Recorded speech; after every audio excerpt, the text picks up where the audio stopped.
يعني سهله عمار جيبي لي كرسي من عمار يمكن هاي البيبان مالتها هاي باعي هاي البيبان مالتها. What is this? What are you doing? Buddy.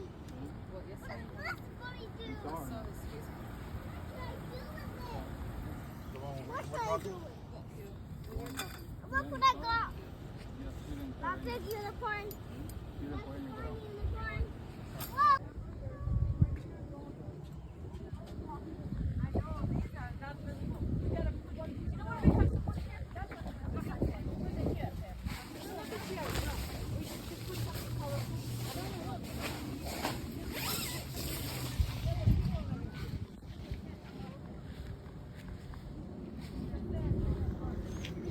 Prosecutor Sarah Sami, I've got a very specific message for you, ma'am. We're not going away. Now, in court, you lied and lied and lied when the judge didn't believe your lies and the evidence supported my brother that he was innocent. The judge gave my brother bond, and the judge said my brother is not a flight risk and he's not a danger to the community because the evidence showed that my brother is innocent. You came forward about a lie, and you told the judge that your correctional officer claimed that Mustafa said, I'm going to beat my charges. And I know where you live. How does that make any sense, man? Your narrative doesn't even make sense. That my brother says he's innocent and he's going to beat his charges only to come out and commit a crime? Well, I've got news for you, man. Inmates have come forward, and I have witness statements from inmates across from my brother, next to my brother, and they say that your correctional officer lied. Your correctional officer lied. And Mustafa never said that. As a matter of fact, your correctional officer, Jessica Salaz, is retaliating against my brother because he came forward right after he talked to Detective Anderson on May 5th about 18-year-old Juan Campos being unalived on the hand of a correctional officer. When he talked to Detective Anderson, you and along with two other correctional officers went into his cell and retaliated against my brother. Kicked his Quran, stepped on his prayer rug, and you roughed him up. And when I continued to broadcast the voices of the inmates on April 17 and April 19, you, correctional officer, would enter my brother's cell and beat him up and deny him medical. Now, April 15, correctional officer Jessica Salaz went into my brother's cell, kicked his Quran, stepped on his prayer rug, and roughed him up.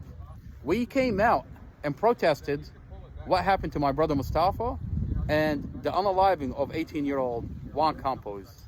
That same day, we came out, and the videos that we posted on social media went viral. 24 hours later, ma'am, you write a report claiming that my brother has threatened you, telling you that I'm going to beat my charges and I know where you live and I'm going to come find you. 24 hours later, ma'am, if your life was so in danger and then you have an inmate that threatened you, why would you not write the report immediately? You waited 24 hours when these videos of us protesting and telling the community that you kicked his Quran, stepped on his prayer rug, roughed him up in retaliation for coming forward and talking to Detective Anderson about the unaliving of an 18-year-old. You wrote your report and you said what you said, that my brother threatened you. My brother never threatened you. I have inmates next to my brother and across from my brother coming forward. I have a recorded statement from each of one of these inmates that they say Mustafa never said that, and you simply retaliating against my brother for coming forward about an 18-year-old being unalived, Juan Campos being unalived on the hand of a correctional officer. My message for you is this, ma'am.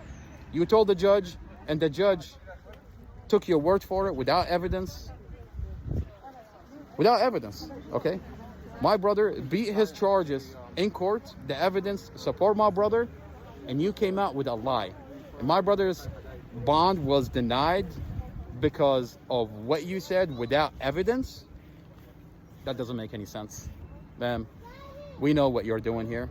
We know that this jail did not want to release my brother because once they do a CT scan on his body, they're going to find compounded fracture.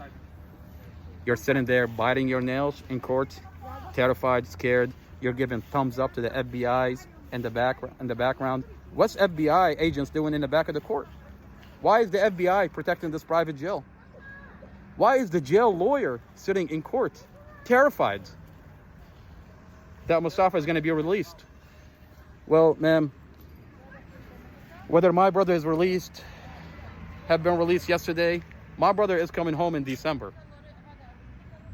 And like the judge said, Mustafa is not a flight risk, and Mustafa is not a danger to the community because he got to watch the dash camera, listen to the audio between the investigator and Mustafa, heard about the letter that we got from Internal Affairs that your police officer falsified the police report. The judge saw the evidence. And after Mustafa beat his charge, you come up with a lie about a correctional officer, blah, blah, blah. Hearsay within hearsay. No evidence, blah, blah, blah. And the judge he's like, okay, all right. I'm going to deny bond because a correctional officer said that Mustafa threatened her. Where's the evidence? But we have the evidence. We have witnesses. We're going to appeal it. We're going to appeal it. And the witnesses will come to the stand and will testify with your correctional officer and how she lied and retaliated against my brother Mustafa just because he came forward about an 18-year-old being unalived inside your jail on the hand of a correctional officer, Eric Lindsay. And ma'am, we are here to stay. That tent, you see that tent in the background? Just multiplied into a bigger tent. I've got one truck. You see that truck, ma'am? This family served this country. I served this country overseas. When I got back, I started a company for Quantico Marine Base. I have 5 of these trucks. 5 of these trucks. And I'm going to bring them here, and we're here, and we're going to stay here until December.